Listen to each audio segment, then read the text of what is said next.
Я Пабло Эскобар здесь, да?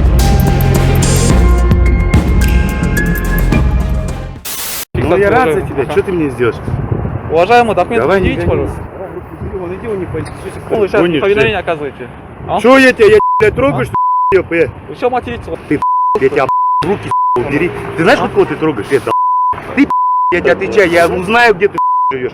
Я тебя, посуну, Амир меня зовут, ты, поинтересуйся, кто я. Вопрос хоть сюда.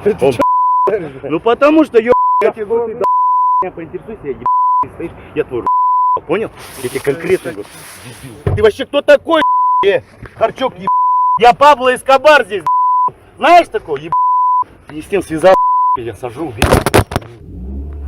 снимаешь? Умаров Амирхан Нуржанович, 90-го года рождения, проживая в городе Нур-Султан.